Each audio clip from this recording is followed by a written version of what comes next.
Hey there, my name is Sophia and I'm 40 years old. I had the misfortune of being married to a man named Aidan. You see, I met Aidan when I was young and naive. I was a teenager, and at that time, nothing was more important to me than being in a relationship. Aidan was charming and seemed like the perfect guy, so after graduating college, we decided to get married. Little did I know that our fairy tale would turn into a nightmare. Aidan and I were married for 10 long years. However, the last few were really upsetting. During those years, Aidan did things that made sure that I was isolated. He convinced me to move to another state for a job by telling me that it would help us financially. Aidan made me believe that he was the only person I could rely on, and he slowly cut me off from my loved ones. He made it seem like he was the one who cared for me, but in reality, he was just manipulating me. I thought moving away would bring us closer, but it only made things worse. I felt trapped and helpless in our relationship. Aidan's actions constantly made me question my worth and happiness. I constantly felt like I was in deep pain with no room for escape from it. Once we moved to our new place, I struggled to find a job and make friends in this unfamiliar place. Aidan capitalized on my vulnerability. He convinced me to be a stay-at-home wife. I agreed only because I hoped it would bring us closer. Little did I know that it would only make things worse. Aidan became demanding and dismissive. He would never appreciate any of my efforts and would only assign me a never-ending list of chores. He argued that since I didn't have a job, I had no reason to complain about being tired. I tried to tell him that looking after the house was just as tiring, but he would never listen. I found myself working hard, cleaning the house, doing laundry, taking care of everything. It didn't take long for me to feel really tired. The only reason I stayed with Aidan was because I thought that love meant going through hard times together, and I foolishly believed we could handle anything. One day, I found out about Aidan's multiple affairs while he was napping. His phone kept buzzing and I got curious. I looked at his messages and found out he had other women he was seeing. It hurt so much. I kept looking and found out that he had been cheating on me with many women over a year and a half. The cherry on the cake? He started cheating on me when he convinced me to become a housewife. I was beyond upset. I felt like I was going numb. I knew that even if I wanted to do something, I was stuck in the relationship and wouldn't be able to do anything to help myself. Aidan had cut me off from everything and isolated me. I didn't have any money or support. I was depressed and upset for a whole week, but I also knew that I couldn't keep feeling this way. I knew that the longer I believed that I was alone, the more alone I was. I decided to call my mom. I dialed my mom's number with shaking hands. I had always shared a very close relationship. It wasn't until I absolutely needed her that I realized how much I missed her. Hello? Mom, it's me, Sophia. Sophia! Oh, my dear, where have you been all these years? I've missed you so much. I'm so sorry, Mom. I didn't mean to disappear like this. I didn't know what to do. It's all right, sweetheart. Just hearing your voice is a blessing. Please tell me where you are and what's been happening. Mom, it's been a nightmare. Aidan, he cheated on me. Lied to me. I've been living in another state, isolated from everyone. I feel broken, powerless. Oh, my poor dear. You've been through so much. I'm here for you now. Please tell me what you need. I want to come home. I can't stay here anymore. I need your help. Of course, my baby. Pack your bags immediately and get on the next flight back home. Don't worry about the expenses. I'll take care of everything. Just promise me that you'll come back safely. Thank you, Mom. Thank you for being there for me. I'll do as you say. I just want to be with you again. That's all I want to, my dear. I love you, Sophia. I love you too, Mom. See you soon. While Aidan was at work, I gathered together all my belongings. I scraped together whatever money I could find around the house. Once I had everything together, I decided to head straight for the airport. I began to feel a lot lighter when my flight began to take off. When I finally got to my mother's home, I collapsed into my mother's arms. We cried tears of joy and relief. We were finally together again. However, Aidan was not ready to let go so easily. He kept calling me over and over again. I tried to ignore all his calls and texts, but eventually they irritated me too much. I answered his call. What do you think you're doing? Why didn't you cook me dinner, and where did you go without telling me? Aidan, I've had enough. I can't take your abuse any longer. I'm leaving you. Oh, you think you can just walk away from me? You're nothing without me. I'm done with you treating me like crap. I deserve better than this. From now on, if you have anything to say, communicate through my lawyer. Your lawyer? You think that'll protect you?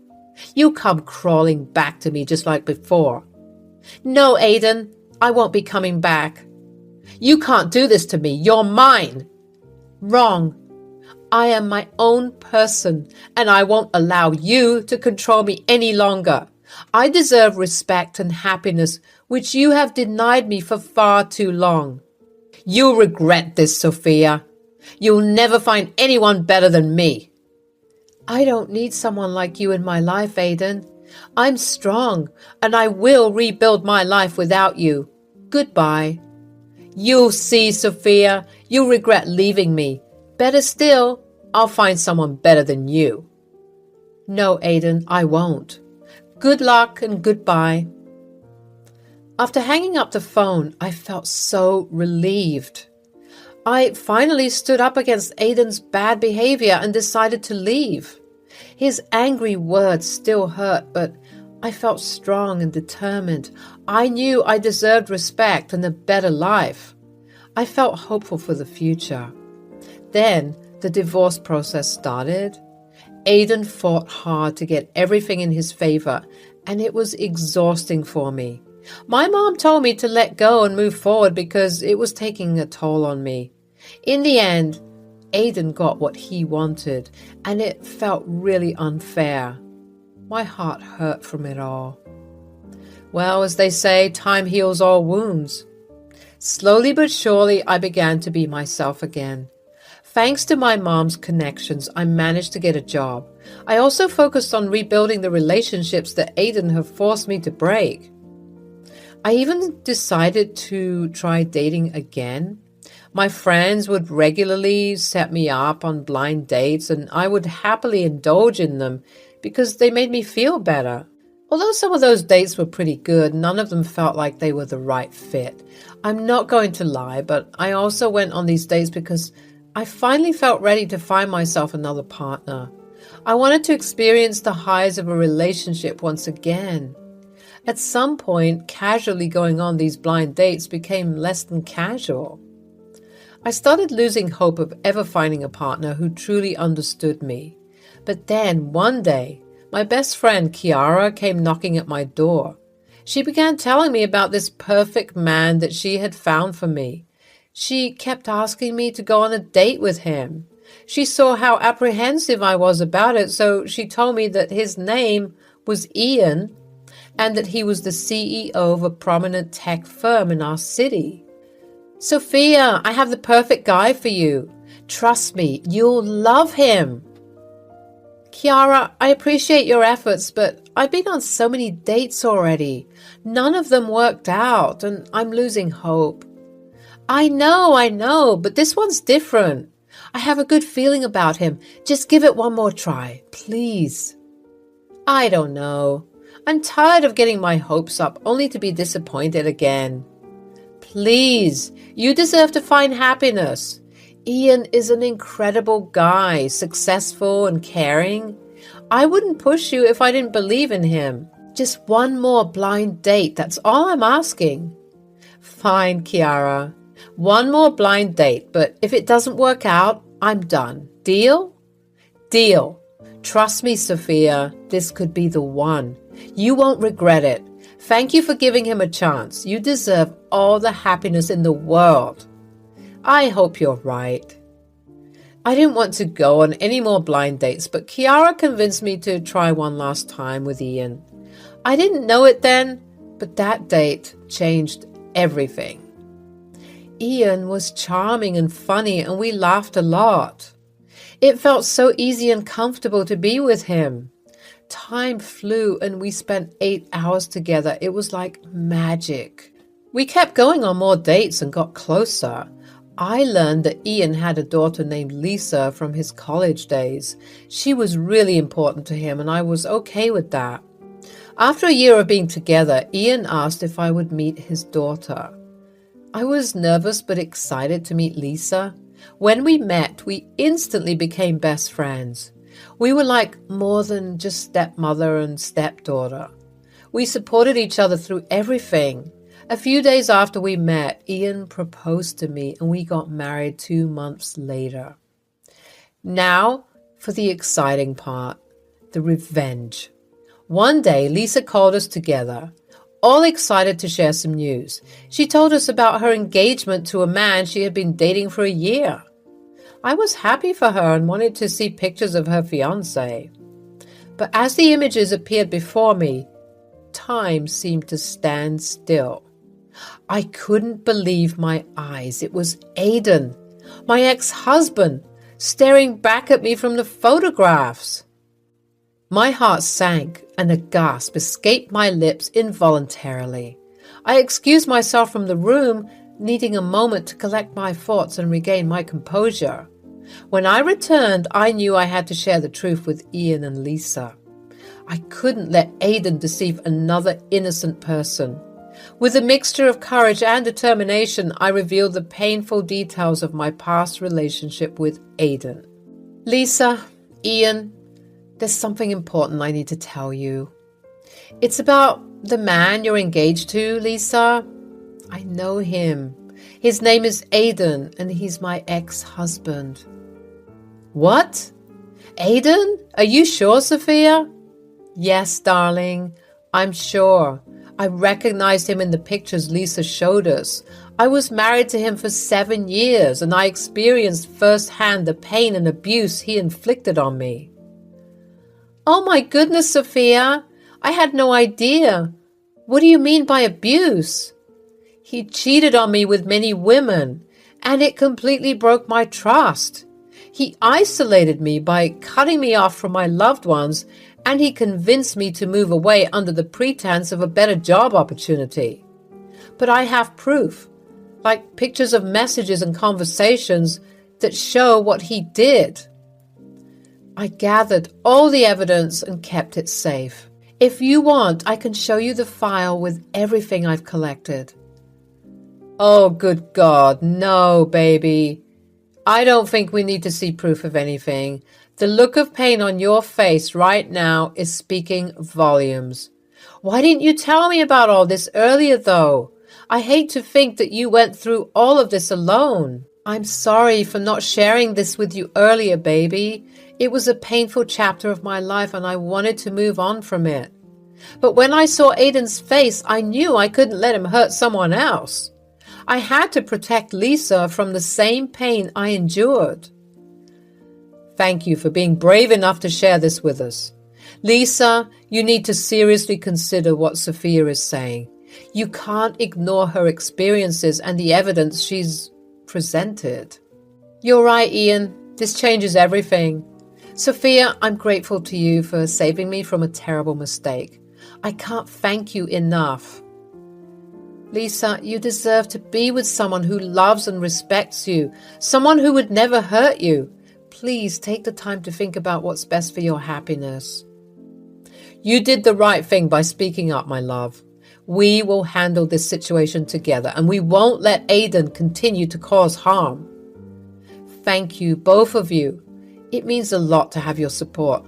Let's make sure Aiden doesn't have the power to hurt anyone else.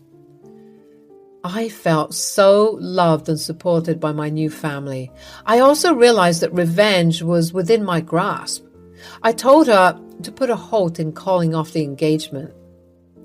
I knew Aiden would call, and I prepared myself for his bragging about marrying Lisa, a rich CEO's daughter.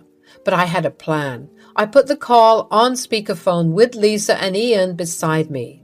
Hello, Aiden. Well, Sophia. I bet you never expected to hear from me. More like I hope never to hear from you, but you're very predictable. I'm about to marry Lisa, the daughter of a wealthy CEO.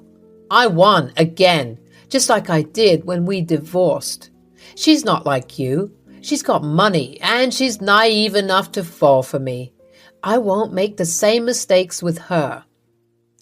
Oh, Aiden, how predictable of you to gloat. You believe you've won, don't you? Of course I've won. I'll be living the good life while you continue to struggle. You'll never be able to replace me. Is that what you think? That your shallow victories define you? Absolutely. And Lisa will be my golden ticket. Her money will be my way out of this miserable existence. Well, Aiden, here's a little reality check for you. I know Lisa, and she won't be marrying you. Nice try. You can't ruin my happiness. I'm smarter than that. Aiden, Sophia is telling the truth. I am breaking off our engagement. You can't possibly expect me to marry you after not only what you said about me, but especially after the way you treated Sophia. You can't be serious. You're just believing her lies. Sophia gave me more than enough proof of your lies. I don't want to be a part of it. Oops, there goes your golden ticket. How do you know Lisa? Oh, right. I'm now married to Lisa's father, Ian. So not only did I expose your true nature, but I've also found love and happiness with someone who respects and values me. I did do better than you, and I didn't even have to try very hard. No, this can't be happening. He had a panic attack, and I couldn't help but feel satisfied. He had caused me so much pain, and now he was facing the consequences. The power shifted from him to me, and it felt empowering. Aiden, who had mistreated and ignored me, was finally getting what he deserved. Seeing him struggle to regain control, I felt a sense of closure. I not only exposed his true nature, but also found love and support from Ian, who respected me. In the end, I finally got the love I deserved and also found out how strong I was. Lisa ended her engagement to Aiden after she saw and heard of his true nature. She thanked me profusely for saving her from a life of misery. Life continued to unfold, and Ian, Lisa, and I formed a loving and supportive family. With time, the wounds of the past began to fade as we built new memories filled with laughter, love, and understanding. In Ian, I found a partner who loved and valued me, and Lisa became the daughter who brought me a lot of joy. While revenge may have initially satisfied a deep desire for justice, its significance paled in comparison to the triumph of healing and moving forward.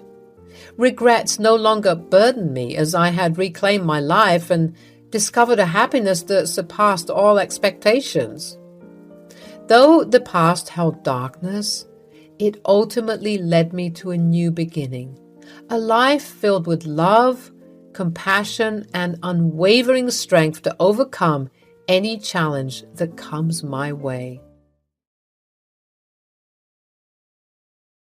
Hey there, beautiful people. I'm Laurie and I'm 27. So let me tell you about my life. I've always been a go-getter, someone who wanted to make a mark in the world. I never really bought into the idea that my worth as a woman was tied to getting married and having children. Instead, I focused on building my career and chasing my dreams. I was working for this amazing upcoming company that was about to hit the big time.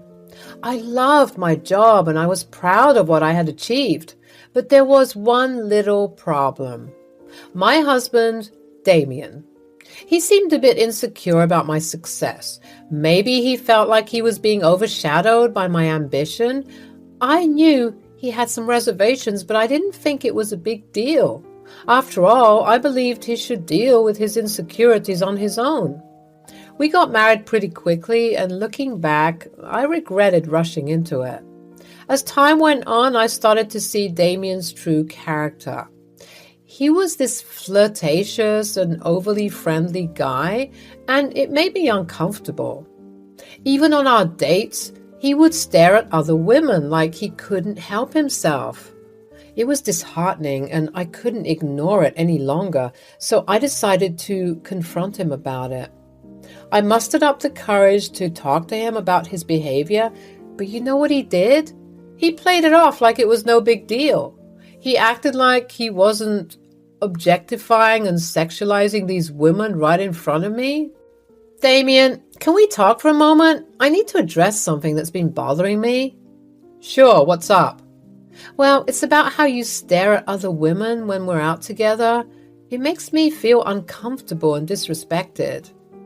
Oh, come on, Laurie. It's not a big deal. I was just looking around, people watching. People watching? It's more than that, and you know it. I've noticed you staring at them in a way that feels inappropriate. You're blowing this out of proportion. It's just harmless looking. It doesn't feel harmless to me. It feels like you're objectifying them right in front of me, and it hurts. I never meant to hurt you. You're overreacting. No, I don't think I am. I deserve to be with someone who respects me and doesn't make me feel inadequate. Look, I'm sorry if I made you feel that way. I'll try to be more mindful, okay? I don't appreciate you acting like this isn't a big deal. I deserve to be respected and appreciated. I do appreciate you. I just didn't think this was such a big deal. Well, it is a big deal to me. I want to be with someone who makes me feel loved and cherished, not someone who makes me doubt myself. I never wanted to make you doubt yourself. I love you, Laurie. Love is more than just words, Damien. It's about actions and making your partner feel secure and respected. I get it, okay? I'll try to do better. Can we just drop it now? I need you to understand how important this is to me. I don't want to keep feeling this way. It was frustrating and hurtful, and I couldn't understand why he didn't take my concerns seriously. I felt like he didn't respect me or my feelings. So after that talk with Damien, I thought he would change his ways, But boy, was I wrong. He didn't even try to hide it anymore. His ogling at women only got worse, and he started making lewd comments about them when he thought I couldn't hear. It was infuriating, to say the least. I mean, why couldn't he understand how hurtful and disrespectful his actions were?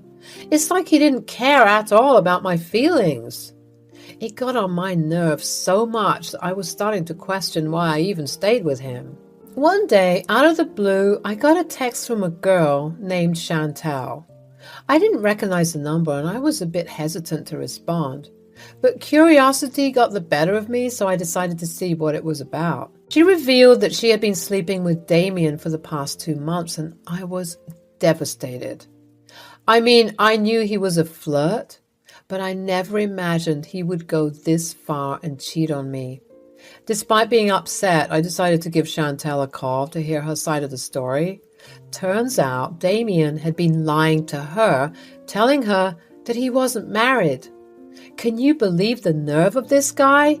He was playing us both like fools.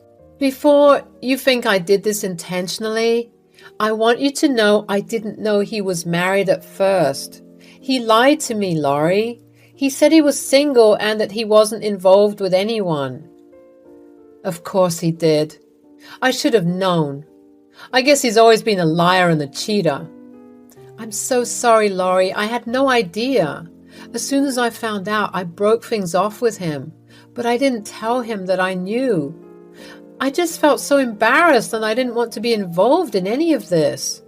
But I wanted to come to you as a woman and tell you what happened, straight from the horse's mouth. I can't believe this. I trusted him. And he betrayed me like this? Screw that bastard. I know it's hard to hear. I can imagine how hard it must be for you. Thank you for telling me. I appreciate your honesty, even though I wish I didn't have to hear this. I'm sorry, Laurie. I know this must be tough for you. It is, but I won't let him get away with this. He needs to face the consequences of his actions. I agree. He doesn't deserve you or anyone else for that matter. He's a real piece of work. Do you know what's crazy? Instead of being mad at each other, Chantel and I bonded over this whole mess. It was like we found solace in each other's pain and frustration. We both deserved better than this cheating man, and we weren't going to let him ruin our lives. You're a strong woman, Laurie. You deserve better than him. We both do. Yeah, we do. And you know what? I think we should team up and get back at him. Show him that he can't treat women this way and get away with it. I like the sound of that. Let's teach him a lesson he won't forget. Let's do it. We're stronger together, and he's about to find out just how strong we can be. Chantal and I started talking more and more after that, like sisters sharing stories and experiences. It was strange, but I felt this connection with her. We both decided that we needed to get back at Damien for what he had done to us. So together, as we talked about, we hatched a plan to confront him. I knew it wasn't going to be easy, but I was done letting him get away with his lies and deceit. I wanted to stand up for myself and show him that he couldn't treat people like this and get away with it. The next day, after he came home from the gym, I approached him and said, Damien, we need to talk. I know what you've been doing behind my back. Oh? What are you talking about? Don't play dumb. I know about you and Chantal. I've caught you staring at other women, and now I find out you've been cheating with her. Instead of being sorry or looking scared, he started smirking, and then he said, So what? Maybe I'll divorce you and marry her instead. We have a connection, unlike what we have. You're unbelievable. Instead of feeling guilty, you're acting like it's no big deal? What's the big deal? We were never right for each other, and Chantal and I have something real. I can't believe I married a monster. You're scum, you know that? Yeah, right, whatever. Oh, don't worry. I'll make sure you regret what you've done. But first, I have someone else I need to talk to. Who? You'll see. I called Chantal, and he had this stupid, confused look on his face. He was in for a treat, I'll tell you that. I put the phone on speaker so that he could hear every single word. Hello? Hi, Chantal, it's Laurie. When Chantal's voice comes through the phone, Damien's face goes pale. He looks like he's seen a ghost, and he starts sweating like crazy. I took a deep breath and say, Thank you, Chantal, for coming forward and telling me all about this. I appreciate it. You're welcome, Laurie. I couldn't let him get away with it. We girls got to stick together. I want to talk to him now. I held the phone closer to Damien, who looks like he was about to have a panic attack. Chantal doesn't waste any time, and she starts berating him like there's no tomorrow. You've got some nerve, Damien, cheating on your wife. What kind of scumbag does that? Chantal, it's not what you think. I couldn't explain. Oh, spare me the excuses. I found your wedding photos, for crying out loud. You lied to me, saying you weren't married. How could you do this? Look, Chantal, I don't know what I was doing. I was confused and didn't know what I wanted. Don't start backtracking now, Damien. Didn't you say you had a better connection with Chantal and that you wanted to divorce me to marry her instead? He said that? As if I'd ever marry a cockroach like him. Ouch. Damien looked like he was about to cry. It's just things were complicated between us. Complicated? That's a pathetic excuse. You should have been honest with her from the start instead of leading her on like this. You should have been honest with me. You're crazy, you know that? Hey, don't make me out to be the bad guy in this. I care about both of you, you know? Oh, you care about both of us. That's rich. If you cared about Laurie, you wouldn't have cheated on her in the first place. Look, Chantal, you have every right to be mad, but please don't go public with this. It could ruin my career. Oh, now you're worried about your career. What about the pain you've caused your wife? What about the pain you've caused me? She deserves so much better than you. We deserve better. Come on, Chantal, you're being dramatic. Dramatic? How's this for dramatic? I just sent an email to HR talking about how you were cheating on your wife. Let's see if they'll like the fact that they have a cheater as an employee. What? I also wrote a news article exposing you just so everyone can know how much of a scumbag you are. Are you crazy? You're ruining my life. I'm sorry, Chantal, please. Please take all of that back. It's too late for that now. You should have thought about the consequences before you cheated. So you're just going to ruin my life just like that? No, I'm not going to ruin your life. You did that all by yourself. I'm just making sure the truth comes out. You'll regret this. No, I'm sure I won't. And you know what? I hope Laurie finds happiness without you. She deserves someone better, someone who won't betray her trust. Goodbye, Damien. Don't contact me again, you dirty pig. Good luck finding a job with your crap reputation now. Chantal hung up the phone, leaving Damien stunned and speechless. She's had enough of his lies and betrayal, as anyone would. And now it was my turn. I stood there, anger still coursing through every inch of my body. How could Damien do this to me? After all the love and support I had given him, he repaid me with betrayal. I couldn't hold it in any longer. My voice shook with fury as I unleashed my rage. You disgusting liar! How dare you betray me like this? Laurie, please, let's talk about this calmly. You thought you could get away with cheating on me? Well, you're wrong. You're so wrong. I stormed around the house, my emotions running wild. I couldn't control the anger that was fueling me. I grabbed one of his belongings and smashed it against the wall. This is what you've done to our marriage. You've shattered it into pieces. Laurie, stop. Please, let's talk this through. Talk? Do you think talking will fix this? You've been lying to my face, objectifying women and cheating on me? I'm sorry, Laurie. I made a huge mistake. Oh, you're sorry? That changes everything, doesn't it?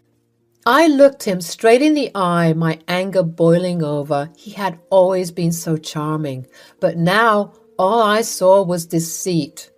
You know what? I'm going to tell your precious mother about what you've done. No, please don't do that. She'll be devastated. Devastated? Just like I am right now?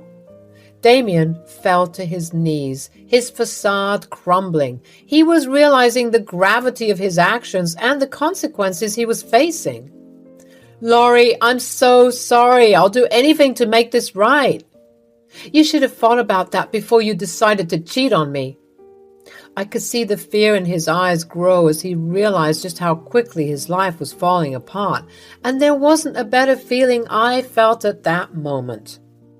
You don't get to plead for forgiveness now. You made your choice, and now you have to live with the consequences. Please, Laurie, don't do this. I'll do whatever it takes to fix this mess. Then I spat on him. You're pathetic. Get out of my house before I call the police. Of course, he tried pleading again, but I got a knife from the kitchen and threatened to use it on him if he didn't get out.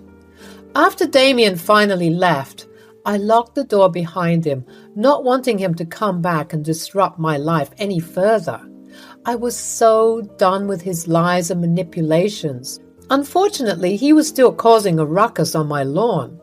I started packing up all his things, tossing them outside my home without a second thought. He tried to reason with me from the outside, but I wasn't having any of it.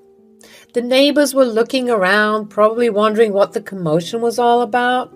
Some even took pictures capturing the scene of Damien's belongings scattered on the sidewalk.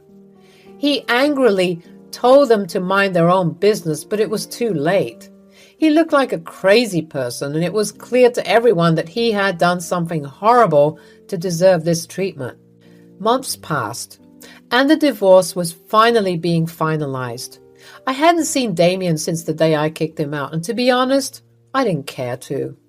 As Chantal predicted, he had lost his job and was resorting to staying in motels while drowning his sorrows in alcohol. I had told his mother about his cheating like I said I would, and she was now disgusted with him too. Opting to comfort me and disregard him completely when he tried to reach out to her. She refused to let him stay with her, which only added to his troubles and why he had to hop around from motel to motel. When I saw Damien in the lawyer's office to sign the divorce papers, he looked a mess. It was clear that he was hitting rock bottom. He appeared disheveled like a homeless person who had lost everything. I couldn't help but make a snide remark about Damien's appearance when I saw him in the lawyer's office. He shot me daggers with his eyes, but I didn't care. After everything he had put me through, he deserved a taste of his own medicine. Look who finally decided to show up. You look like you've been living under a bridge, Damien. Cut it out, Laurie. You treated me like crap, and now I've lost everything because of you. Oh, please. You cheated on me, Damien. You lied and made inappropriate comments about other women right in front of my face. I gave you chances to change, but you never did. It wasn't that serious. You're blowing it out of proportion. Blowing it out of proportion? You disrespected me, our marriage, and our vows? You made me feel like I wasn't good enough for you?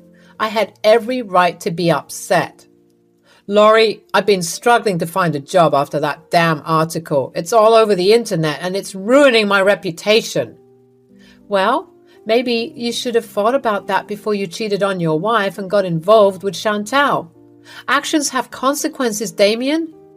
Please, Laurie, give me another chance. I can change. I'll do anything to make things right. It's too late for that now. You had your chance and you blew it. Sign the papers and give me what I'm owed. Fine, but you'll regret this. I'll get back on my feet, and when I do, you'll see what you lost. I highly doubt that, Damien. Now sign the damn papers and get out of my life. Reluctantly, Damien signed the papers, and then I signed them too. It was finally over, and I felt a sense of relief and closure. But the best part was yet to come. Once the papers were signed, I revealed that I would be getting a huge promotion at work. I knew he would be seething with jealousy, but I didn't care. He wasn't entitled to any of the money since the divorce was finalized. You're just rubbing it in my face now, aren't you? No, Damien, I'm just finally standing up for myself and embracing the opportunities that come my way. You should have treated me better when you had the chance.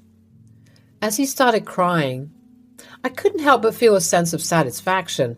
He had hurt me, but I had come out on top. I left the lawyer's office feeling successful and accomplished. I knew I deserved this fresh start, and I was ready to embrace the new opportunities that life had in store for me. It wasn't easy to go through a divorce, but I learned valuable lessons along the way. I had learned to stand up for myself, prioritize my happiness, and never settle for less than I deserved.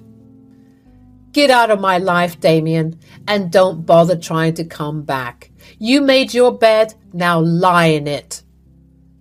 As I walked away from that chapter of my life, I felt stronger and more empowered than ever before. I was ready to face the future with confidence and determination. And I knew that I would never let anyone treat me the way Damien did ever again. I don't know where Damien is now.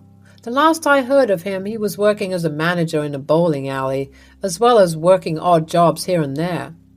Honestly, he's better off moving to a different state to escape the drama, but knowing him and his dumb ideas, he'll end up squandering his savings and living in poverty. Serves him right, though. As long as I get my alimony, I'm all good, and I don't care what happens to him. I hope this acts as a lesson to all the cheaters out there. Make sure you're ready to lose everything, because some of us are scary, and we'll make sure that you never live properly for the rest of your miserable cheating life.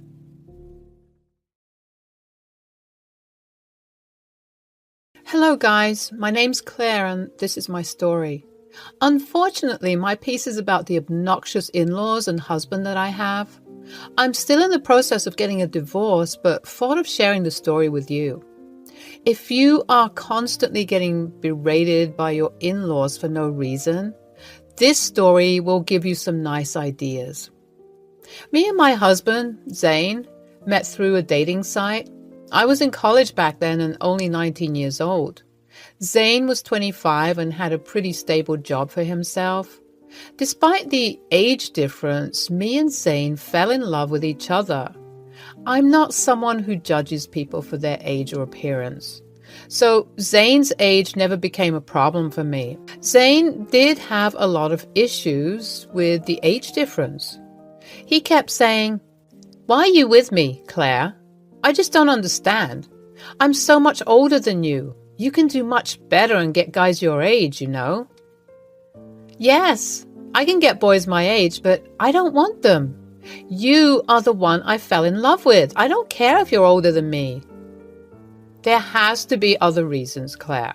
It's not natural for girls like you to love someone like me. I wish you would tell me the truth. I am telling you the truth, Zane. I don't want to date immature boys my age. I am in love with you, and I don't care about anything else. Zane never believed my words. I could detect that he had some self-esteem issues, and perhaps that's why he was still single. So I was determined to prove myself wrong and show him just how much I love him. Throughout our entire relationship, I never let Zane spend money on me. I was not a broke college student, but didn't have a lot either. Still, I bought him gifts and paid for my meal every time. I had a small job, so it wasn't like I was penniless. I could tell that Zane appreciated those gestures. Sadly for me, Zane never changed. He continued to have a very low self-esteem and refused to believe that I loved him for real. I tried my best to be supportive and understanding. However, his suspicions of my love always broke my heart. For the first 2 years, I had no idea why he had such a low esteem for himself. But when I met his parents, it became very clear. Zane's dad, Michael, was a hard-working guy. However, he once got lucky and won the lottery. That changed his life forever. He bought an expensive house and moved from the rented apartment they lived in. The rest of the money they put in an account so they can be comfortable for the rest of their life. However, there was one problem. Michael and his wife Molly always thought that they were better than everyone else. On our first meeting, he said, "You know, not everyone can make it big like me. I was a hard-working man, and look where it got me. Do you know how uncommon it is to win a huge lottery? The chances are very low, but I did it on the first try." We always knew how to make good decisions. Not everyone has those qualities. Look at Zane. I mean, he did complete college and all, but he will never have money like us. He couldn't even get a girlfriend before we won the lottery. I guess most of his partners did have gold-digging personalities. I'm sure they did. They left as soon as we accused them of being greedy. We were right about them. Somehow, Zane still keeps making the wrong choices. Molly and Michael's attitude towards Zane made my blood boil. They directly insinuated that every girl Zane dated was with him for money. Somehow, after years of hearing this, Zane started to believe it as well. At that point, it was clear to me why Zane was so insecure. The fact that Molly and Michael also hinted at me being a gold digger was humiliating for me as well. I decided that I needed to speak up for him and myself. I said, "I am sorry, but I have to disagree with you on that. Zane had worked hard to establish himself at his job. With time, he will become even more successful." "Well, that doesn't change the fact that women only want him for money. The money we have is ours, but Zane does co-own the house. Ultimately, it will be his when we pass. Let me tell you, every time they see our $200,000 house, I swear these girls see dollar signs in their eyes." "I'm not sure about his exes, but I'm not with him for money. I love your son, and that's why we're dating. I want nothing to do with your house." "Don't worry, Claire. Sometimes it's hard to accept that people can be successful and live in nice houses. You only live in a small rented apartment, that too with roommates. After being around our house for a while, you will start wanting it too. It's just about time." I was getting even more furious with what Michael and Molly said.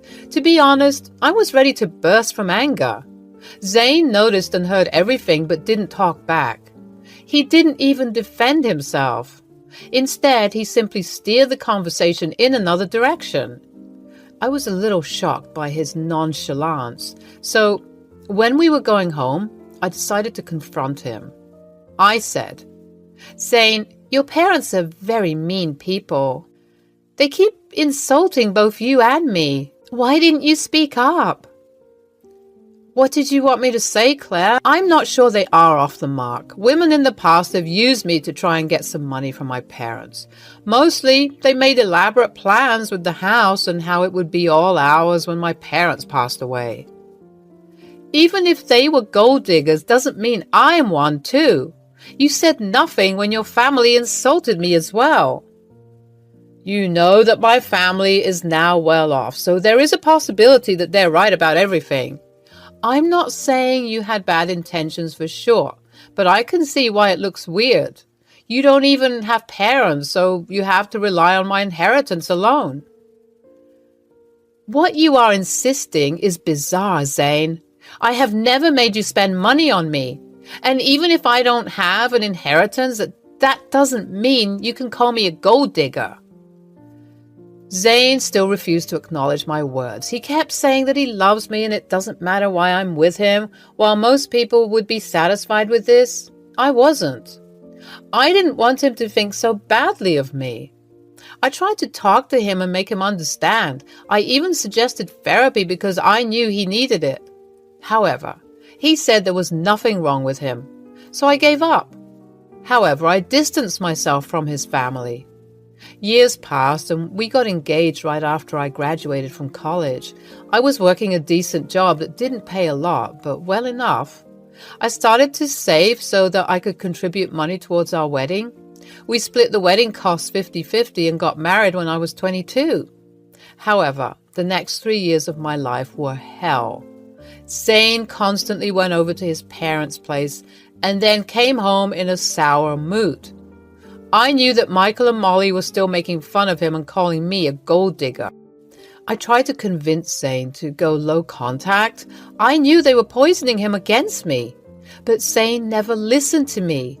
He kept speaking to them and accepting their words that no one can love him. Even after years of loving him and caring for him, he was suspicious of me. Slowly, I was getting exhausted proving myself to him. But I didn't have to do it for much longer. Things came crashing down on Zane's birthday. Since Zane didn't like huge celebrations, we had a small cake party at home just between us. Then I gave him an expensive watch that he had been wanting for a while. Zane was over the moon with the gift. I was so happy for him. But my excitement died down when he suggested going to his parents' house to show them the gift. I accompanied him because he insisted on it. When he reached their house, Zane immediately went to Molly and Michael to show them the gift. He said, "Mom, Dad, look at this beautiful watch that Claire gave me. I've been wanting this for a while now. Isn't this beautiful?" "Oh, did she know, Zane? Looks like she does love you after all. We were pretty worried for a while there." "Don't get so carried away, Michael. She's a gold digger and married our son because we own a $200,000 house. Let's not forget the facts." "Yes, that's right. I almost forgot that the house is the only reason why Claire married Zane." "Excuse me? Why do you think I married your son for your house?" "Well, you were just living in an apartment after working for 4 years. Besides, Zane is so much older than you. Why would you marry him unless you want something from him? I'm sure our house was always an attraction, if not his money." "I married your son because I love him. All your theories about my gold digger personality are bullshit. Zane knows the truth and he will tell you just that, right, Zane?"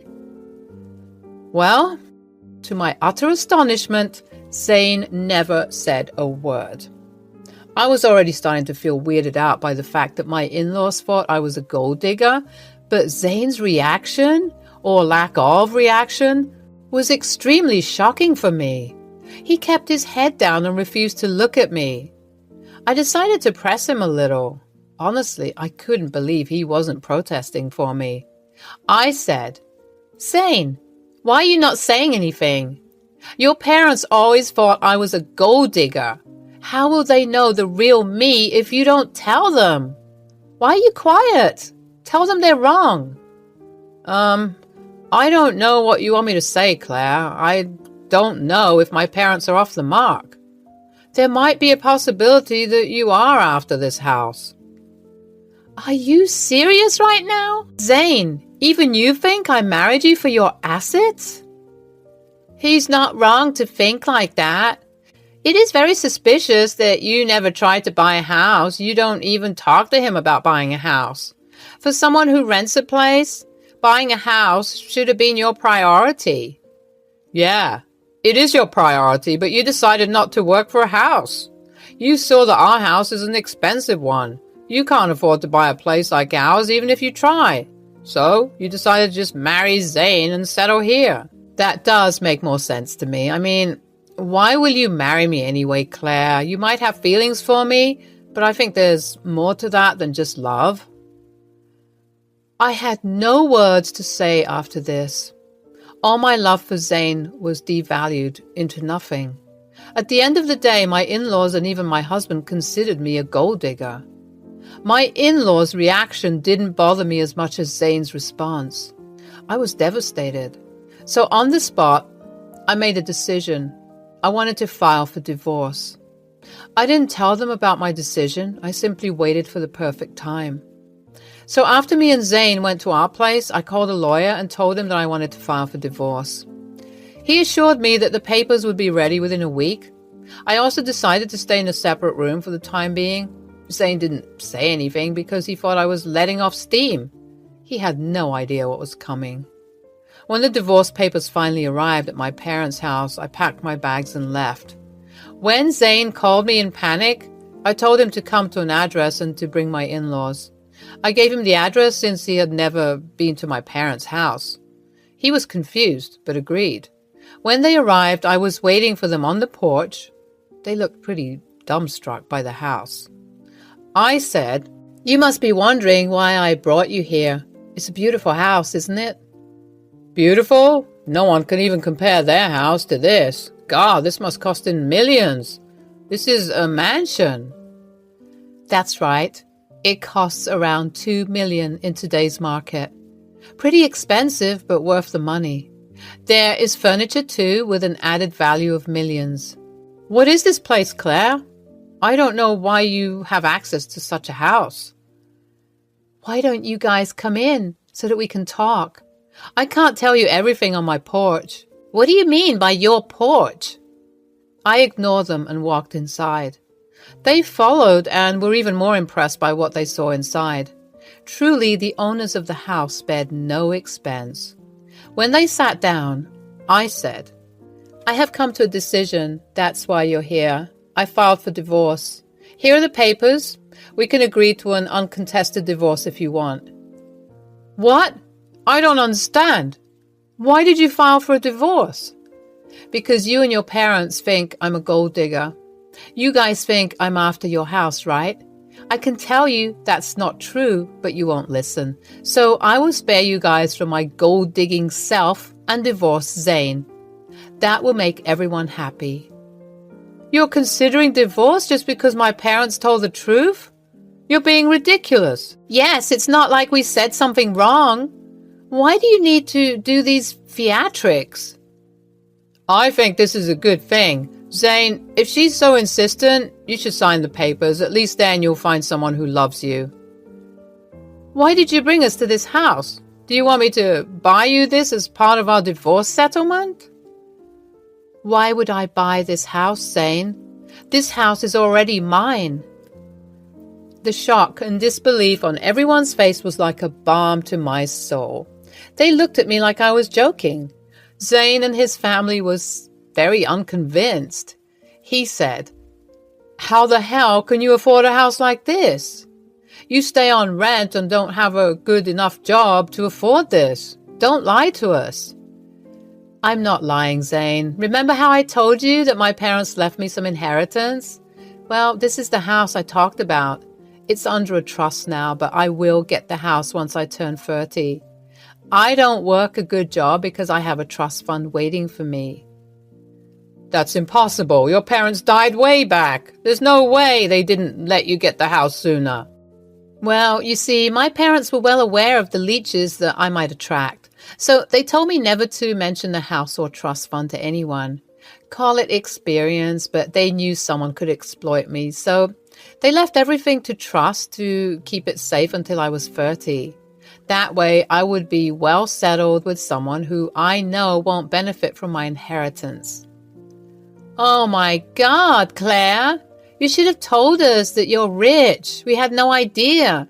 Damn, this is a big house you have got. We will all live so comfortably here.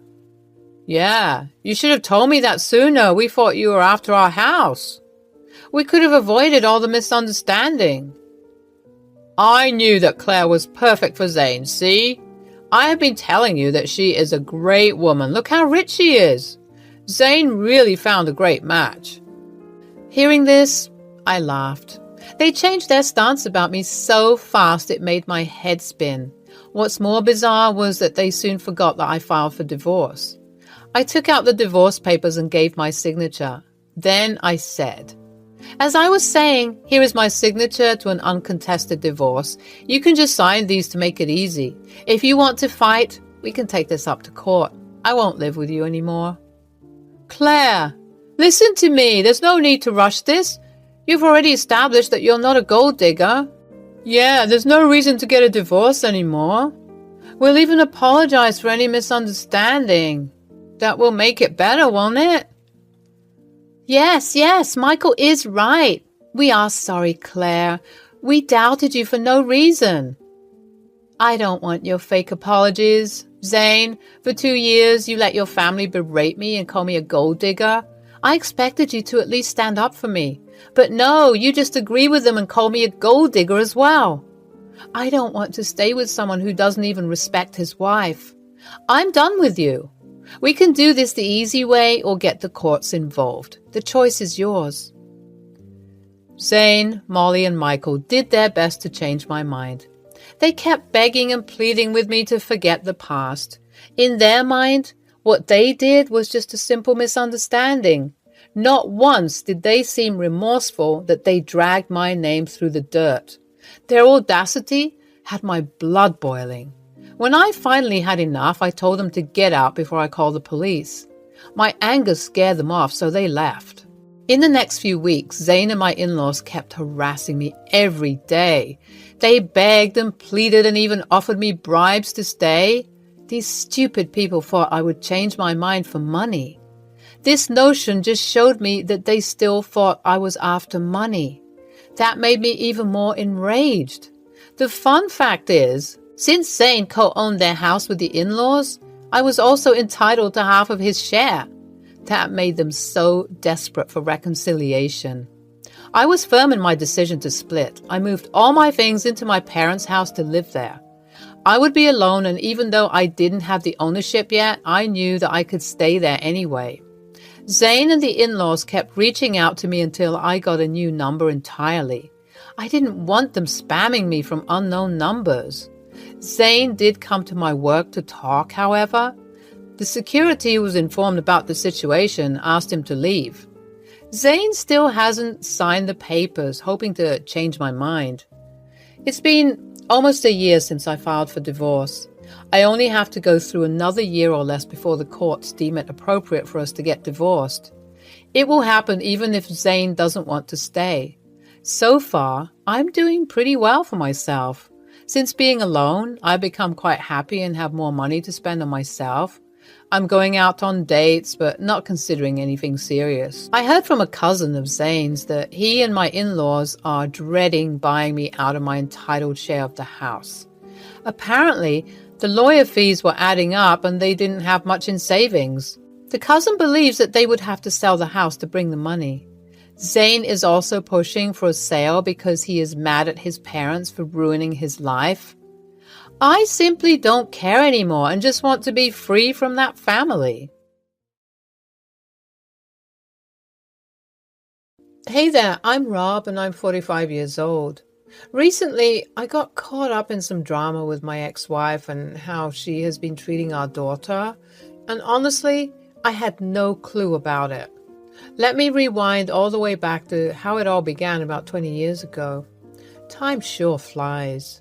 Looking back, it all started around 20 years ago when Marianne and I first met at a bar. I had just achieved my airline transport pilot license and I was celebrating. The moment I laid eyes on Marianne, I was already in love. It was like magic, and I thought she was the one from the get-go. We hit it off instantly, started dating, met each other's families, and everything just fell into place. 2 years later, I was 27, she was 25, when we said, I do. The proposal was for books. It was very private, but it meant a lot to us. I whisked her away on a sweet picnic, and as the day turned to night, we were stargazing with a bottle of wine. That's when I popped the big question, and she said yes. Not long after our marriage, Marianne became pregnant with our first child, Joe, just a month into our marriage. That's when I was already up in the skies as a pilot. I admit I'd been an absent dad for a big part of my life. Marianne took on the role of a stay-at-home mom while I was flying all over the place, doing my pilot thing.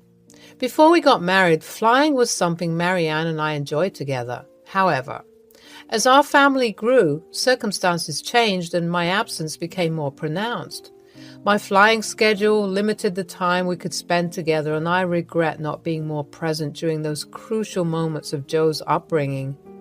Back when I had more time before taking on a full-time job, Marianne and I were inseparable. We would go flying together once in a while, cherishing those thrilling moments in the sky, and we had a blast doing other couple stuff as well. But when the job and our son Joe came into the picture, things got a bit tricky. My pilot gig had me away from home way too much, and I knew it was tough on Marianne. Still, whenever I managed to be home, we made it count, man. We'd plan romantic dates, call up a babysitter, and just have a great time together. But looking back, I do regret not being there as much for Joe. Those classic father-son moments, like teaching him to ride a bike or shoot hoops, just slipped through our fingers.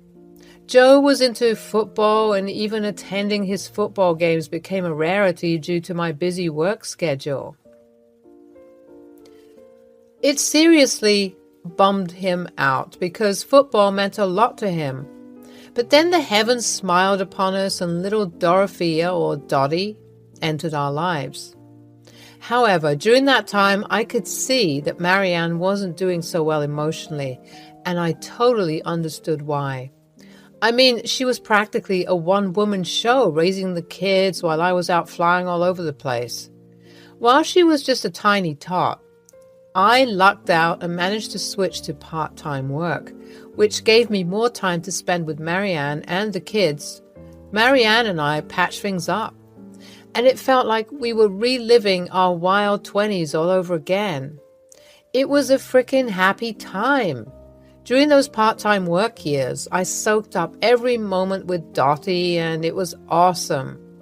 But I couldn't help but notice that Joe had grown distant from me.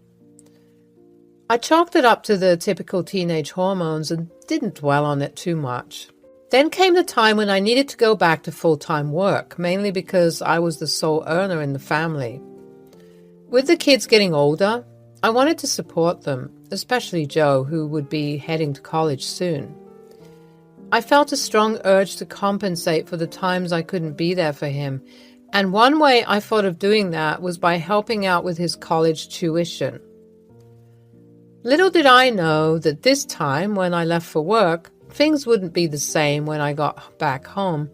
I had just gotten home from a long flight, taken a refreshing shower, and had dinner with the kids. Then Marianne and I headed upstairs after wishing the little ones good night, and that's when she dropped a bombshell on me. I want a divorce. Whoa! That came out of nowhere. Really, Rob? It's been 17 years. I do not even recognize you anymore. I don't know the book on your nightstand. It used to be our thing, right? We hardly talk. The person I knew seems to have vanished. Every time you come home, I welcome you with open arms, but all you do is talk about your flights. I listen and then I tell you about the kids. It's like we've lost the us in all of this.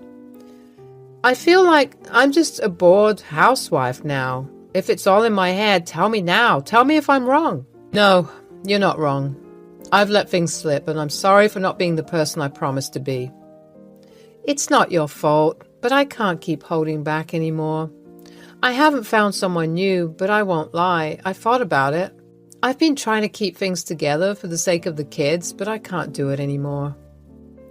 I understand. I'm sorry, Marianne. If you want the divorce to happen, I won't stand in your way. After the separation, Marianne and I agreed that joint custody would be best for the kids, and it made sense for them to live with her since she knew them better. I was like a stranger in their lives. Surprisingly, the divorce didn't hit me as hard as I thought. Don't get me wrong, I was devastated, but I guess being away all the time had already killed the love between us. I still had respect for Marianne, though. After all, she's the mother of my kids, and I miss those little munchkins like crazy. Marianne and I completely lost touch after the divorce. Our only communication was about child support. I relied on the kids to fill me in on how things are going with her and how they were managing at their grandparents' place. I felt bad for them, honestly. I even offered to help Marianne find a place to rent, but she turned it down. Eventually, during one of their visits, the kids dropped the bombshell that they had moved in with Marianne's new boyfriend, Matthew. I guess it was bound to happen sooner or later, but I just hoped the guy treated Marianne and the kids well. I wanted to talk to her about it, but she wouldn't respond when I brought it up. The weird thing was the kids became really quiet ever since they moved in with him. It was kind of off-putting, but I didn't think much of it until Joe left for college. I helped him out with college tuition, and he was grateful for that. With Joe gone, I had to pick up Dottie from Marianne's new place, or rather her new boyfriend Matthew's place, and let me tell you, that dude gave me a sketchy vibe. First time I saw where they lived, I was like, whoa. No judgment or anything, but it wasn't the best place, and I couldn't believe Marianne went for a guy like that. When I went to pick up Dottie, Marianne opened the door. Seeing her after so long was like a blast from the past. She looked different, all troubled and stuff. She was wearing a robe, looking pale and skinny, and, no offense, kind of old. Something seemed off. Hey, how's it going? I'm okay. Yeah, cool. So this is Matthew's place? Yep. I've been seeing him for a while now. Dorothea, can you hurry up and leave already? That is when I heard Matthew calling out for Dottie, and it felt like he was screaming at her. I did not like the dude for talking to my daughter like that. It just did not sit right with me, and with all of Marianne's short replies, something definitely seemed off. She had never been this quiet in her life. It was like she had lost her spark. She looked tired even more when she was with me. It made me wonder what was going on in her life and if everything was okay. I took Dottie with me and we had an awesome evening. We watched her favorite movie, The Princess Diaries, for like the 10th time while munching on Takis, but hey, I was not complaining. I was just so happy to be spending time with my daughter. For dinner, we ordered pizza and then we indulged in Ben & Jerry's cookie dough ice cream for dessert. During our little dinner chat, I tried to get to know more about this Matthew character. So, does Matthew treat your mother right? Yeah. Well, is he nice to you? Yeah.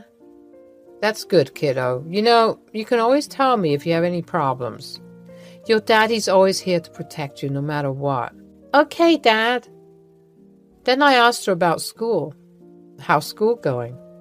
I don't want to lie to you, and I need to come clean about something. I don't go to school anymore. Mom told me to keep it a secret from you. She pulled me out of school and said I could continue next year. Dad, please don't tell Mom that I told you. You don't understand. It would just get me into bigger trouble. Are you in trouble, sweetheart? Is everything okay? Yeah, I mean, everything's fine, but please just don't tell Mom. Dottie, I really need to understand why your mom would keep this from me. Not going to school and taking a gap year is a big deal. I'm really worried about you and I want to make sure everything's okay. I know, Dad, but Mom said she's handling everything and she didn't want you to get involved. I was taken aback by the whole situation. I could not wrap my head around what was happening with Marianne. Even though I promised Dottie not to say anything, I needed to understand why she wasn't sending her to school. Dottie was on the verge of starting middle school, and missing out on those crucial years felt really concerning to me. I mean, I'm providing financial support, so what could be the reason holding Marianne back? Initially, I thought about asking Joe for some insights, but I didn't want to burden him with our family issues. He has his own life now, and I didn't want to disturb that. With a couple of flights lined up for the week, I decided to wait until I got back to talk to Marianne about it. I asked Dottie to go to bed early and dropped her off at Matthew's place the next day before heading to the airport. A few days later, I finally landed my flight for the week and had the weekend off. It had been ages since I had a weekend to myself, and I was stoked about it. When I got home, my phone started ringing, and guess who it was? Marianne.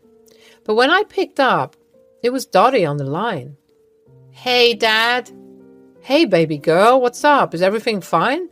Why are you calling from your mom's phone? Yeah, Dad, please send $3,000 for new school books.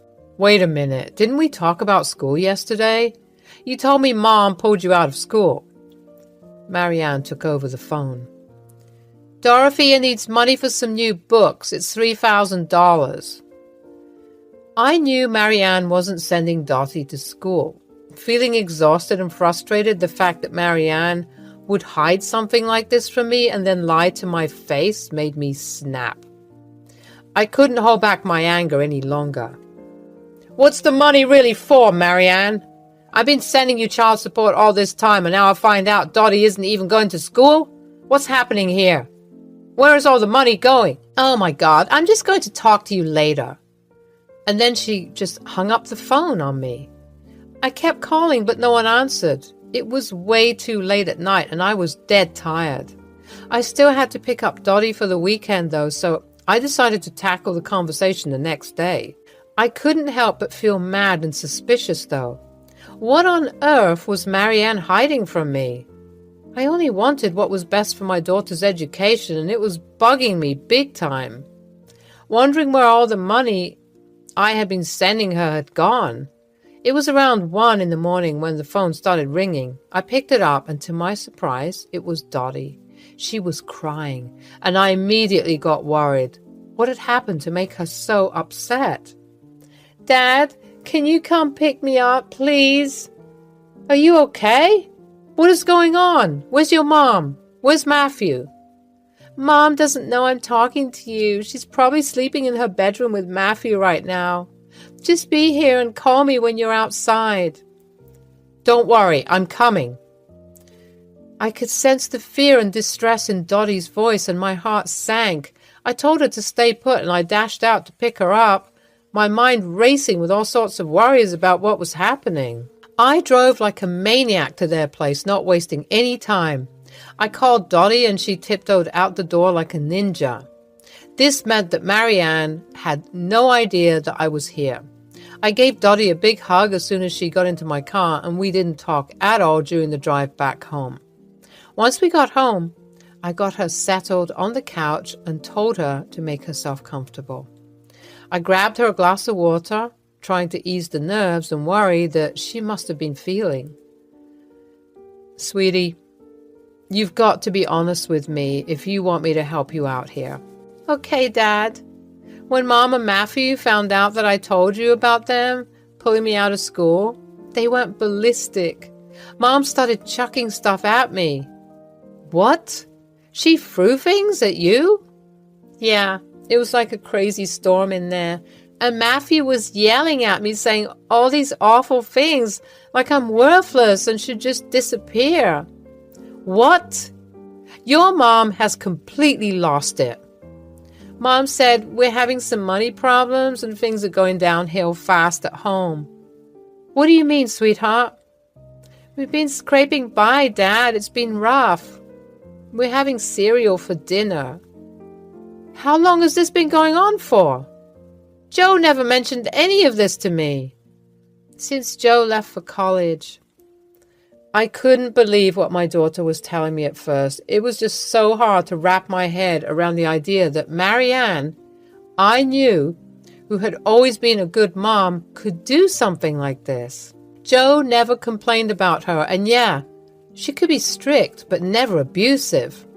But here's Dottie claiming that Marianne slapped her and threw stuff at her, while that dude, Matthew, was spewing nasty, hurtful words at her like she was some piece of trash.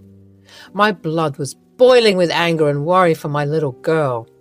After putting Dottie to bed, I poured myself a drink and sat down feeling terrible. It hit me hard, thinking it was all my fault. If only I had been there for my wife and kids right from the start, maybe things wouldn't have turned out like this.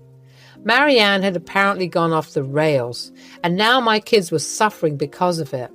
It broke my heart to think they might carry trauma from all this.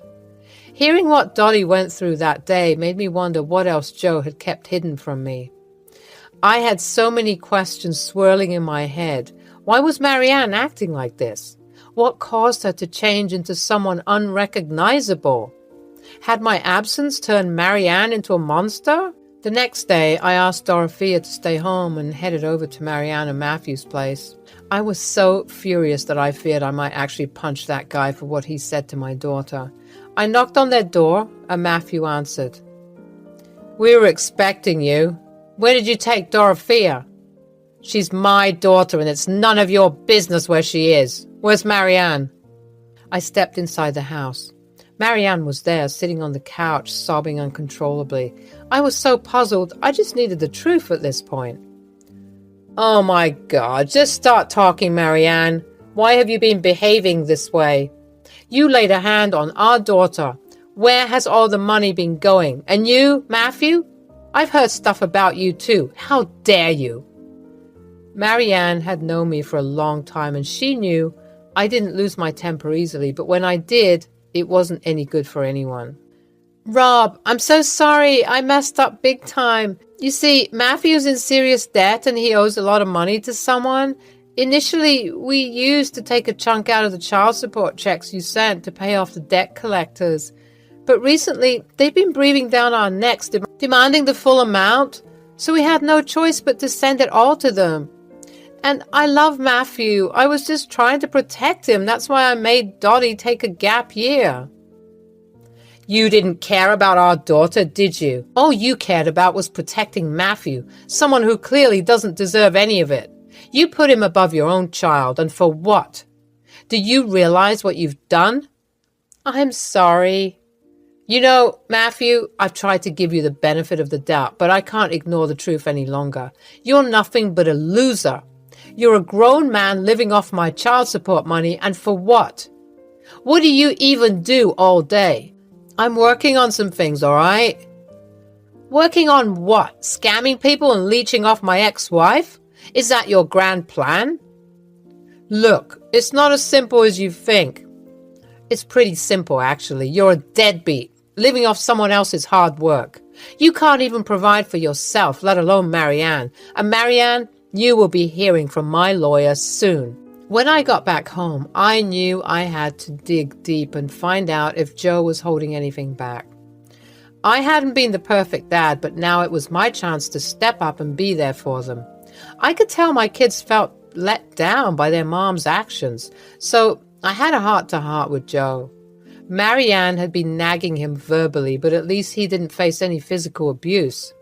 That gave me more reason to take action and protect my kids. I consulted my lawyer, and together we took the matter to the authorities, shedding light on the abuse and neglect my children had endured. And guess what? I finally won the legal battle and got full custody of my kids. Marianne tried to beg her way out of it, but the court wasn't buying it. She lost custody and visitation rights. As for Matthew, my gut feeling about him was right. It turned out he had a criminal record for breaking and entering, leading to his imprisonment for a year. I've retired from flying and moved into a role in management and mentorship, all with the sole purpose of being there for my daughter and son this time. I want to make up for lost time and create a loving and supportive environment for them. My kids are my priority, and I'll do whatever it takes to give them a safe and loving home.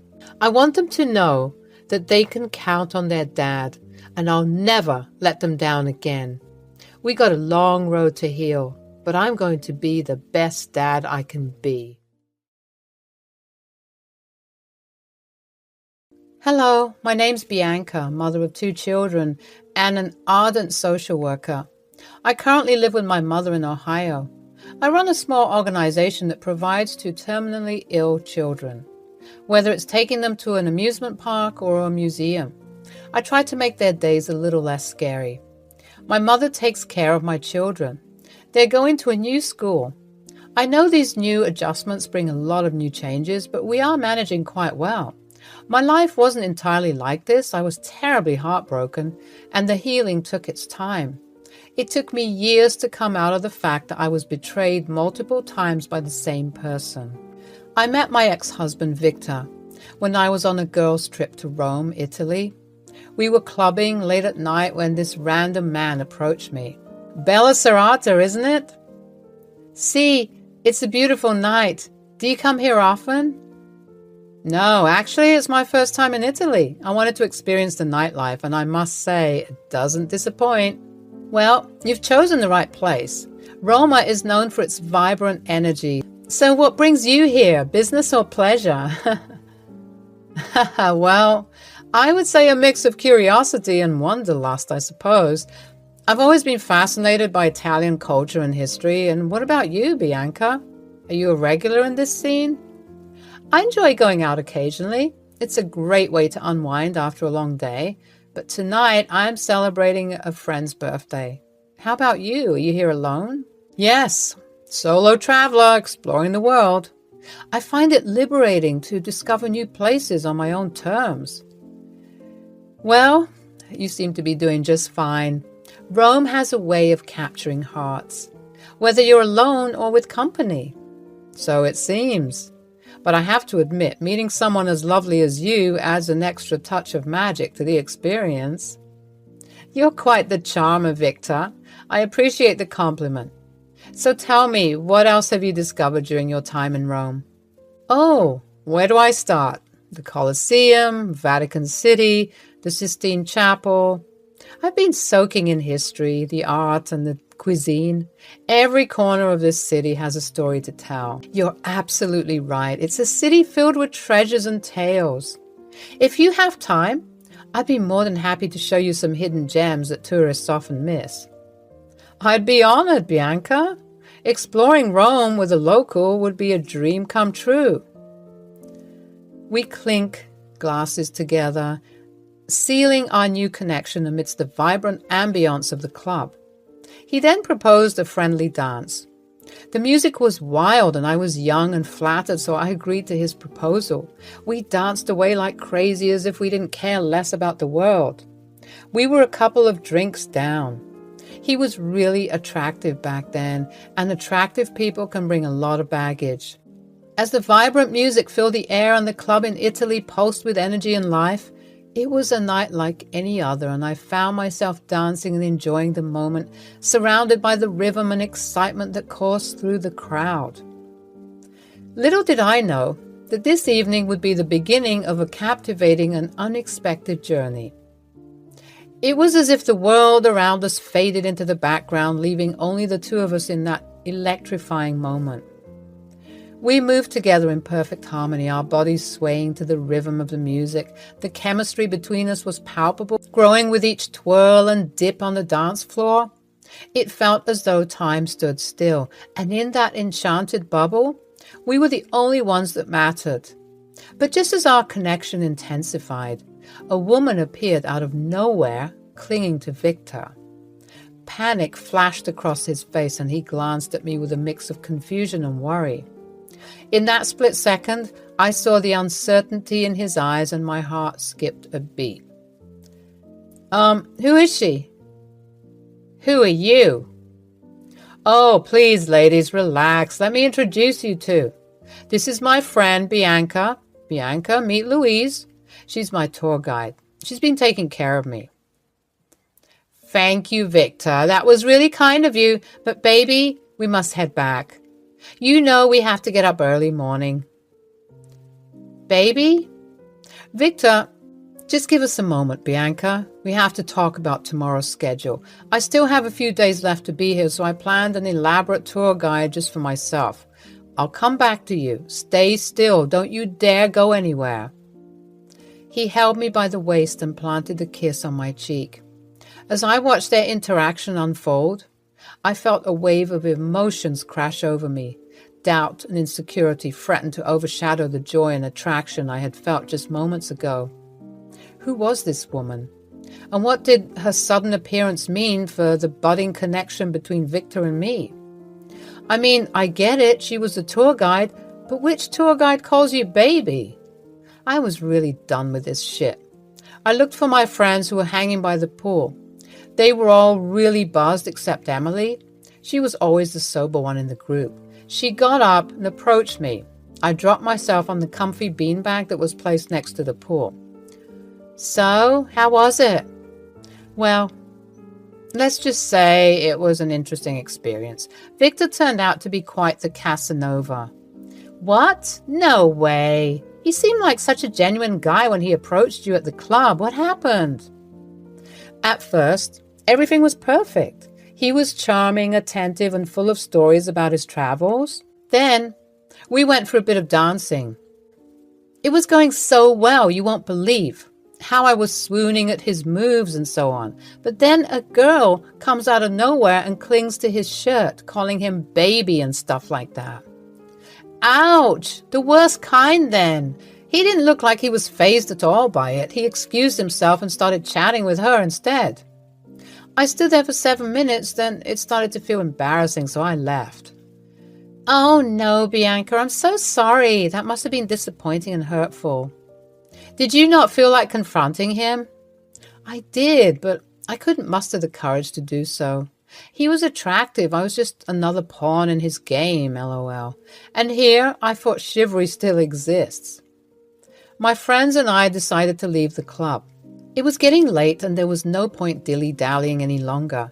Half of them were sloshed already. I called for a cab while Emily and one of the waitresses took hold of my drunk friends. Wow, quite a sight that was.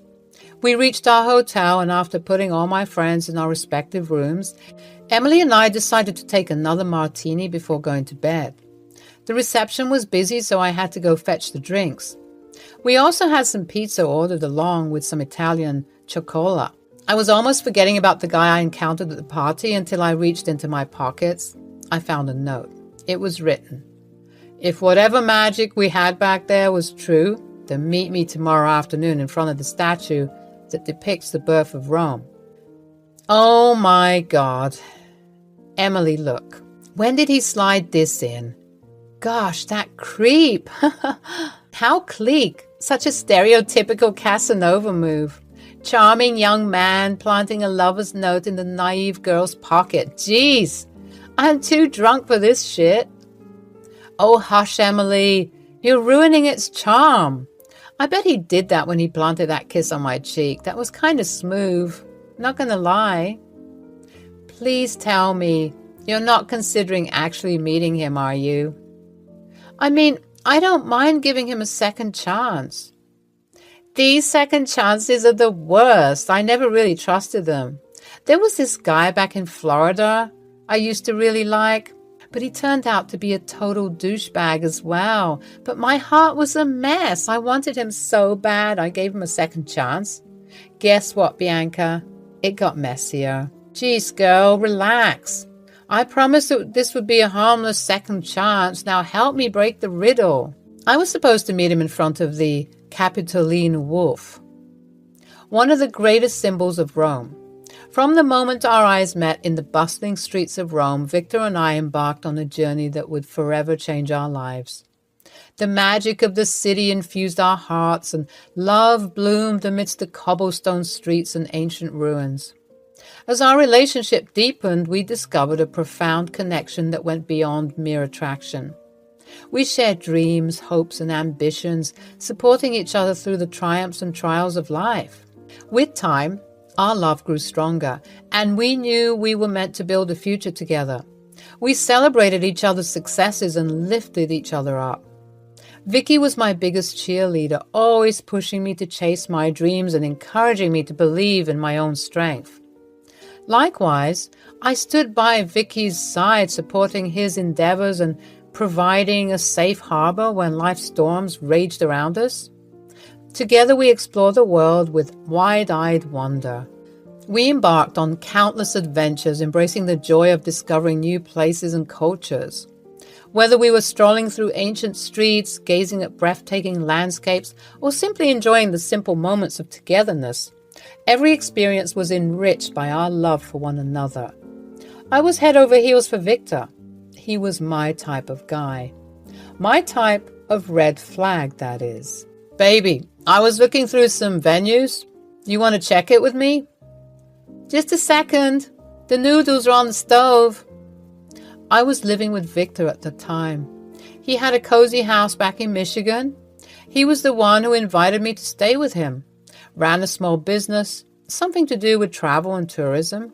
He would leave around 11 a.m. and return by 7. I used to work from home, mostly in customer service. My shift was almost the same as his. After work, we would either go for a drive or a small walk. So, where have you decided? Noticed anything you like? I was thinking, how about the same place where we met, in Rome? What? Are you serious? Wouldn't that be too expensive? I mean, the venue, the decorations, invitations, food. Nah, don't worry about it, love. I spoke to one of my rich clients from Italy. He said he would do all the arrangements at a lot less price. Interesting acquaintances. How do you even manage to make such alliances? I should totally learn from you. That's my secret. But you are a special one, so I don't mind. Want to know? Absolutely. Tell me. Well, I use a lot of what? My sexy charm. Screw you, so full of yourself. In the picturesque setting of Rome, surrounded by loved ones, we exchanged vows and committed our lives to one another. The joy and excitement on that day were immeasurable as we embarked on the adventure of marriage hand in hand. We were ready to face the world as a team, navigating the highs and lows with unwavering support. But like many others, I too realized some men change a lot after marriage.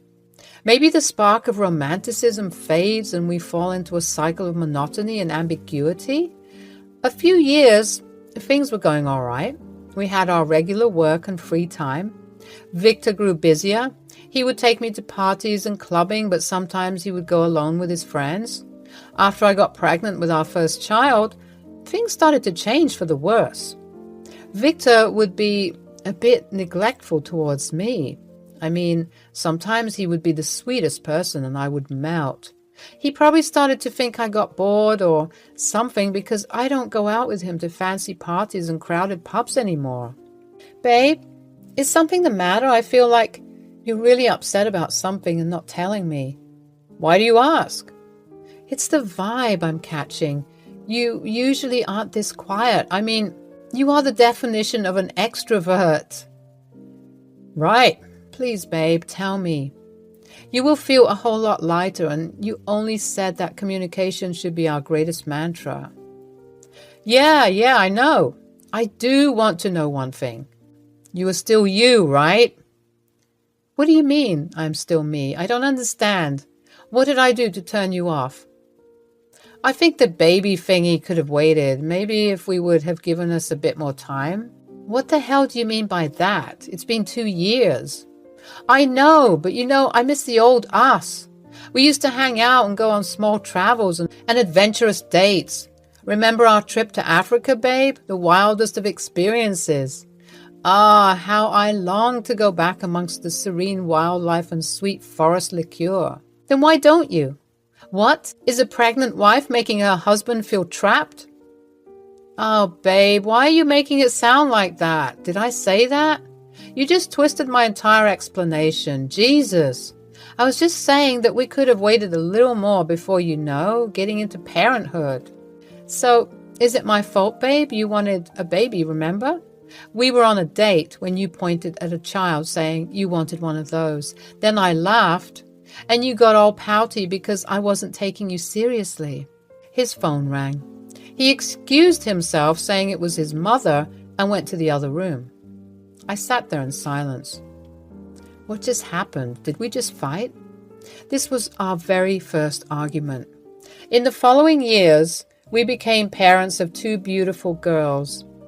Victor loved spending time with them, taking them for a drive, sometimes to parties. When I strongly objected, he would get angry.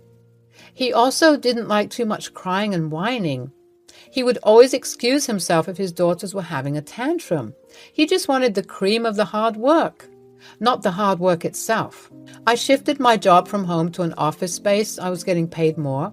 Victor would often leave for business trips. He started to dress more handsomely, which was nothing to be concerned about, but I couldn't help but feel insecure. How are the kids, Bob? They're fine, Mom. Growing up really fast. Georgie throws a lot less tantrums these days. Oh, my lovelies, when will you all visit me again? It's been over a year now. How is that wretched son-in-law of mine? You are not wrong about that. Well, he's on a business trip to Goa. Where is that?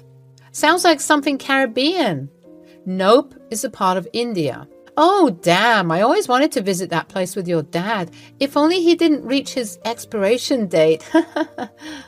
Jeez, Mom, your jokes are becoming horribly dark these days. Oh, you know how I find refuge in dark humor. You get to laugh more than you get to cry. You should slowly resort to that too.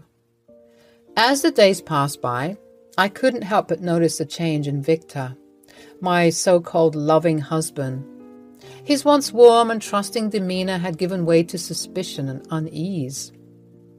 It was as if a shadow had cast itself over our relationship, leaving me bewildered and longing to understand the source of his growing distrust. At first, I dismissed it as mere stress from work or external factors taking a toll on his emotions. But as the subtle signs persisted, I realized that there was something deeper at play. The lingering glances, the guarded conversations, and the moments of distance between us became increasingly difficult to ignore. One evening, as we sat together in the quiet sanctuary of our home, I mustered the courage to address the elephant in the room. With a gentle touch, I took his hand in mine, my eyes searching his for answers. I have been noticing a lot of things lately. I just wanted to clarify if it is something I should be concerned about. What is it now? The frequent calls, Victor. Who is it? There was a mixture of vulnerability and concern in his gaze, a flicker of fear betraying the walls he had built around himself. Look, babe, I care about you and trust you. Just assure me that it's nothing concerning. Care about me? You call that caring? It feels more like you're prying into my personal life. I'm sorry if it came across that way, Victor. I didn't mean to invade your privacy, but when I saw you keeping everything to yourself, I couldn't just stand by and do nothing. Well, sometimes I need to handle things on my own. I don't always need you jumping in trying to fix everything. Years went by, and our relationship was concretely built on a cloud of secrecy. Victor refused to talk to me. He even grew distant from our children. I became very aloof and introverted. His extroversion increased. He would go to parties and sometimes not come back. His phone calls were even more frequent and sometimes argumentative. It was until the day it revealed itself. Victor's face was filled with panic, his eyes darting around the room. He pleaded with me to pack our things and run away with the children, claiming that his mother was coming home to exact an old revenge. But at that moment, something within me shifted. I knew who it was, and for some reason I was waiting for this to happen. Emily informed me long back. You know, it really saddens me that I had to be the one to give my best friend the news. It is about Victor, isn't it? What has he been doing? Well, she revealed that Victor has been taking drugs, partying and sleeping with other women. One of them was incredibly in love with him. She got pregnant and Victor left her right after that. She was in a total mess. Her name is Leslie. She was Victor's favorite mistress. He would often go to a love hotel where they both would sleep multiple times. Emily found her at a club, crying profusely. She was 2 drinks down. Emily just wanted to small talk. Little did she know it would end up in this drama. We decided to invite her to the charade. After all, that sneaky bastard needed a lesson. With a mixture of determination and pain, I looked into Victor's eyes, and in a voice filled with both defiance and sorrow, I responded. She's already here, Victor, and it's not your mother who should be running away now. What? What do you mean? It is Leslie, isn't it? Wait, how do you... Because your boring wife can be extremely intelligent sometimes. She has her ways. Babe, look, I can explain. Oh, you don't have to. I slapped him hard across his face. I went ahead and grappled him by his neck and threw him off. I was so tempted to hurt him more the way he hurt me, but I controlled myself. Leslie entered the room with her friend. They packed on a couple of blows at him. It was so satisfying to watch. The famous warning, once a Casanova, always a Casanova, earned its rightful position in my heart. I joyously trashed his entire house, breaking all his valuables, turned it into a freaking rage room. I swear. He just wanted me as his trophy wife, someone he could show off to his friends. Once I became boring, he lost his interest. He did that with other girls too. Leslie and I knew what to do. He would be paying for both of our child support. We planned to make him penniless. We were in the process. It would take some time, but I wasn't going to leave him for what he had done. My children shifted to their grandmas. I decided to stay back so that I could complete the legal work before finally settling with my mother and kids. We would connect to 2 other girls who equally hated him. He was nothing but a puny little mouse in our trap. After a few months of going to and fro to court, it was finally settled. Today, I stand tall and proud. The pain and heartbreak of that fateful revelation have shaped me into a woman of resilience and unwavering strength. I have emerged from the ashes a survivor of betrayal, ready to embrace life's challenges and bask in the love and happiness I truly deserve. In the end, I found solace in knowing that the one who should have been running away was never me. It was the darkness of deceit and betrayal that Victor and his mistress had chosen to embrace. And with every step forward, I reclaimed my own power, determined to forge a future built on my terms, with an unwavering commitment to my own